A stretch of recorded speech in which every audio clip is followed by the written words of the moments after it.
result of that. I made one decision. I lost $500,000, lost a house, the cars. I had 4 small babies at the time. Well, good afternoon, SLAE family. We are blessed to be joined by Dr. Tabitha Russell, tuning in from South Carolina today. Thank you for being here, Dr. Russell. How are you today? I am fantastic. Thank you so much for having me. My pleasure. And we are here to discuss her fantastic book right here. You'll see, I Divorced My Money and Married My Mindset. Is that the best title ever? Now, Dr. Russell is not only a brilliant author, she has 3 doctorate degrees. She's a certified master life coach. She works as an adjunct professor. She's the founder of Inside Inspired Women LLC, and she's a mother and a grandmother in her spare time. So thank you for putting us in that very hectic schedule of yours. Thank you so much. It is an honor to be here. I couldn't wait until we had the opportunity to talk. So thrilled. So I would love to start off with just a little bit about how you landed in all these incredible projects and positions and the things you're doing to help people. Could you share with us what was your inspiration to become a passionate advocate for personal and professional empowerment? Yeah, thank you so much. That's a great question. For me, I grew up in inner city Philadelphia, where I was afforded the opportunity in high school to attend a gifted and talented program, which was outside of my area. So I'm in North Philadelphia and I had to go to Northeast Philadelphia, which meant that I would get up in the morning and I would take the public bus to the end of the line almost. And then I would take the L train to the end of that line only to catch my school bus.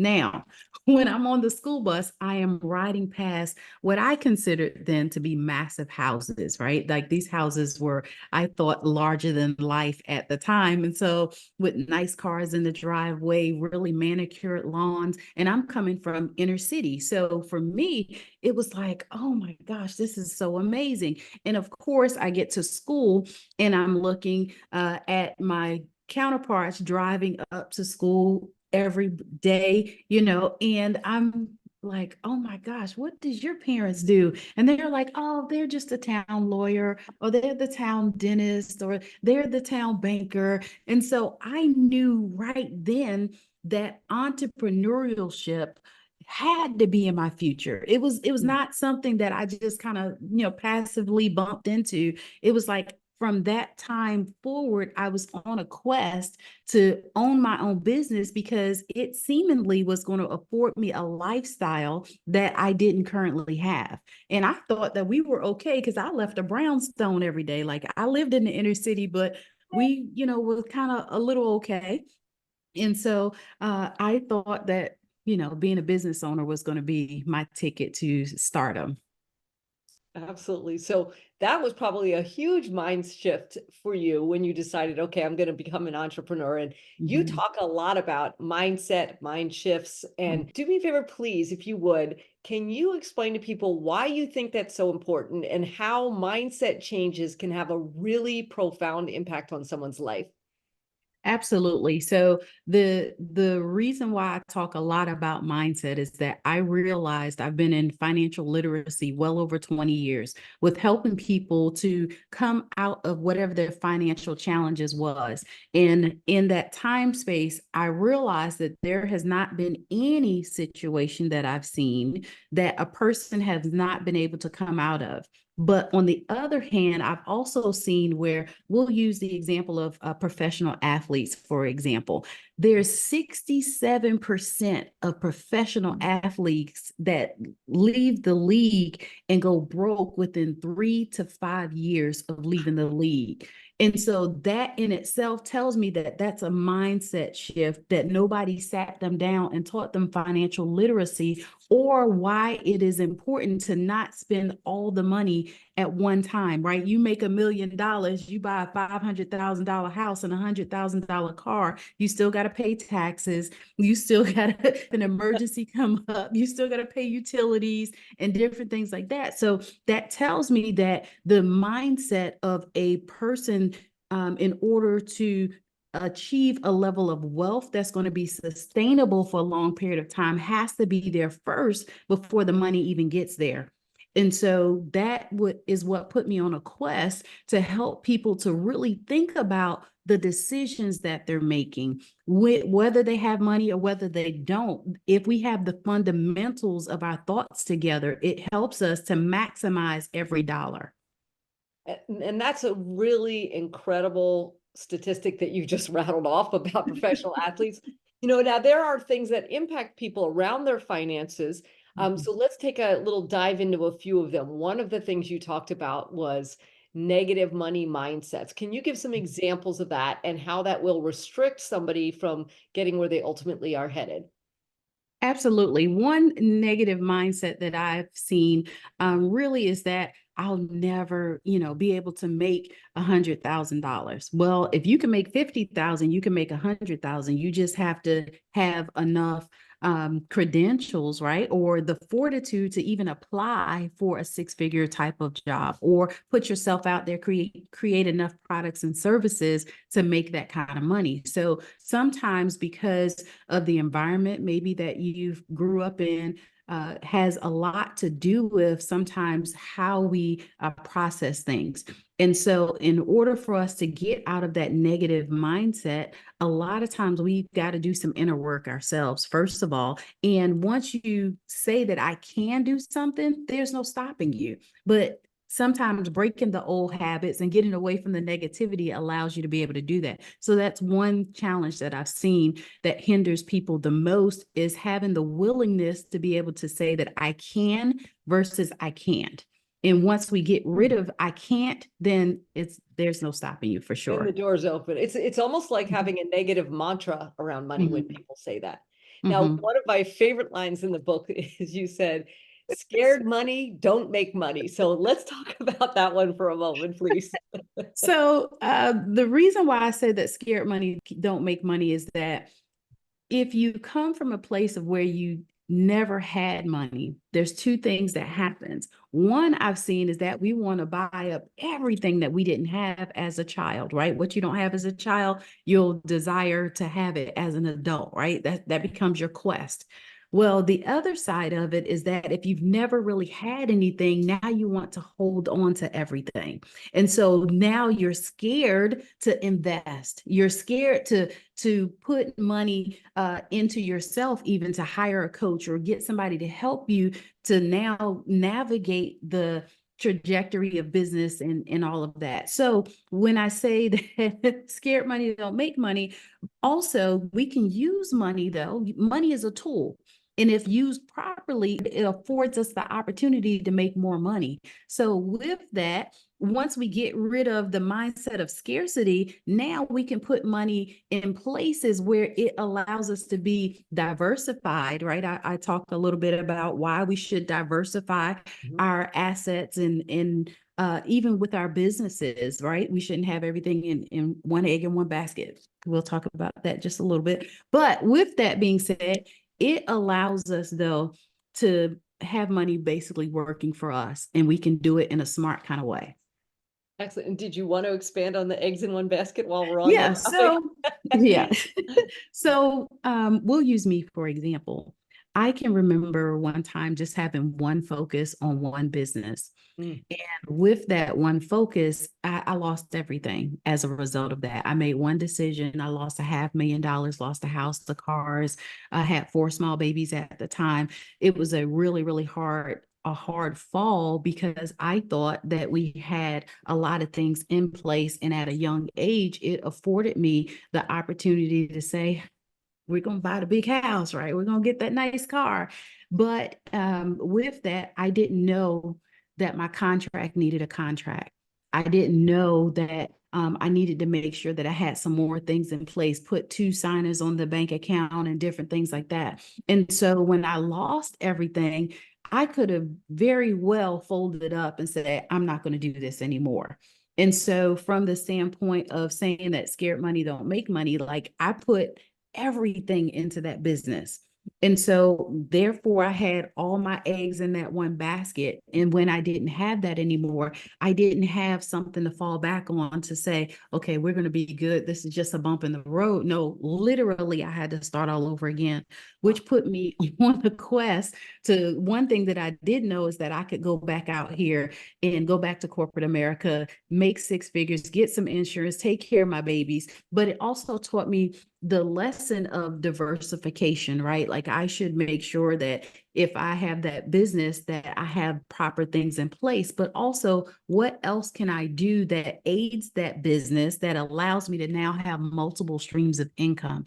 So I tell everybody, me losing everything, as bad as it was, became the blessing of a lifetime because it allowed me to go back in and refortify myself through my mindset, right? First, and then secondly, make sure that I have things in place that will not, or it won't ever happen again. That is a massive challenge to overcome, or obstacle to overcome. You know, so many times people would buckle. You know, what do you attribute that to when you've had to overcome that situation or other big obstacles? How Mhm. do you get yourself through it? How do you push through to come out on the other side and create success out of it? Yeah, I am a firm believer, even as a young girl, that I believed from the standpoint of good in, good comes out. So every single day, I'm refortifying myself with something positive, whether I'm listening to a motivational talk, whether I'm listening to something educational, whether I am doing something around building my mindset for the day. I believe firmly in we get the opportunity to set the tone of our day, but it starts early on. We can't wait till we're in the midst of a fight and say that we're going to learn how to fight today, right? Like, no, you got to make sure that you have your tools sharpened so that if you do come into a fight or you are challenged, that you're ready for battle. And so for me, because two things was going on at the time, my sons were younger. And so at that time, like I had always built myself up to where I wanted to be the greatest example that they could ever see personally. Like let it start at home. And then when they go out, they have, higher than average expectations. And so I knew that with that, I couldn't afford to stop, Mm. let alone fall on my face, but it happened. So it was great because I was able to also teach them the process of fortifying yourself throughout all of this as well. So it turned out to be a good teaching moment as well, not just for me, but also for them. Great way to look at it as a parent too. That's so Mhm. powerful. Mhm. Now, we're talking a lot about finances in terms of success, and they are a huge part, but there is obviously, as you note in the book, successful people look at other factors as well. What do you think are some of the critical components of being successful in life, in addition to the financial component of it? Oh yeah, absolutely. Financial people look at how they can make more money, right? Mhm. They don't look at a lot of times, oh, I'm good, I'm set, I made my million for the year, it's 2 months in, and we're gonna be fine. Like we're on trajectory, we're gonna make 12 million for this year.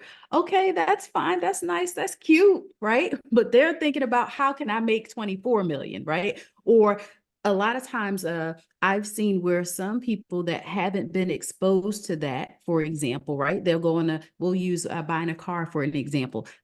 Somebody is thinking now how they can go and buy a car with their limited resources, Mhm. where a successful person is trying to figure out how can I go buy the whole dealership, right? So there's a bigger mindset around a successful person that they don't just see the little portion of the pie, they see the whole big picture. And so I've learned that through the eyes of a successful person is that we're looking ahead and not just right here right now, like the things that we can see a month away. No, there's a trajectory that they're already a year, 2 years away. And so even with some of my clients, when they're looking at their plans for the future, it's like, oh, okay, that's cute. 30 days from now, next quarter, you're going to do whatever. Like, no, I'm already in 2026. Like, let's go. Like, we got to speed up this train that we're on. So I've learned that with successful people, they're always looking forth going instead of right now. Absolutely. Now, with all of this incredible experience you have and your education and your all the different things you have on the table, what's exciting is that you have founded Inside Inspired Women LLC. And can you share with everybody what that is, a little bit about the education and coaching you provide and how you're able to help people? Yes, absolutely. So Inside Inspired Women came as a result of a revelation that I had.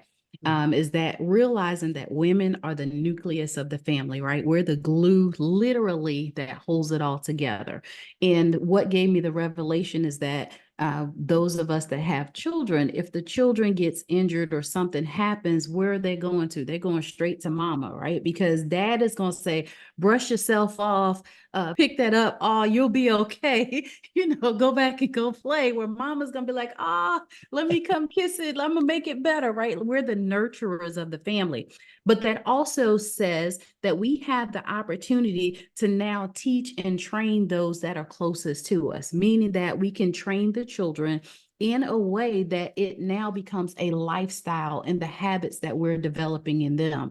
Not only that, even though the man's job, we say the king of the castle, is to go out and be the provider. Well, when he comes home, you have the opportunity now to help him with whatever is going on there as well. So we have multiple areas that we have touch points within the family that we can help to now build those bridges and cause unity to come into the family. So Inside Inspired Women, it is a platform that helps women to really tap into their purpose.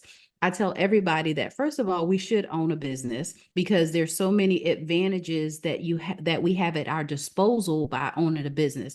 However, a lot of times we are good at baking cakes, but we want to go and take a class on how to be a good hairstylist, right? Become a cosmetologist. There's nothing wrong with that, but let's focus on what you're good at right now, right? So with that, we take whatever it is that you're good at and we allow you to be able to flourish in your purpose.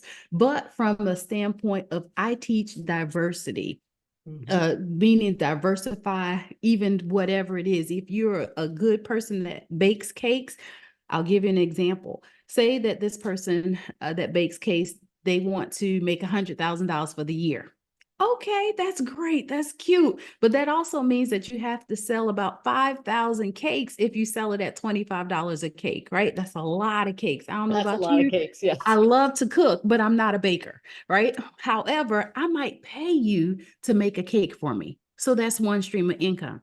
However, because I love to cook and I'm not a baker, I might even take it a step further and say, you know what? If you put it in a cookbook, I might even buy it because I'm a good cook and I follow directions, right? Hence the reason why I have doctorate degrees and that kind of stuff, right? So I might even buy your book. We just allowed you to create a second stream of income. But let's talk about how we take it a step further. I did say that I love to cook. However, I'm not good at baking. I might even pay you to show me now how to bake cakes. Now, we just created 3 streams of income from something that you're innately good at. So Inside Inspired Women helps women to tap into their purpose, learn how to diversify, and potentially live the life of their dreams. First, sometimes for most people, they might even change their zip code, right? But we really do help people on learning how to become the triple threat in what they're good at. That's phenomenal. I love the whole philosophy and how you're taking something that's natural for someone. Just beautiful. Okay,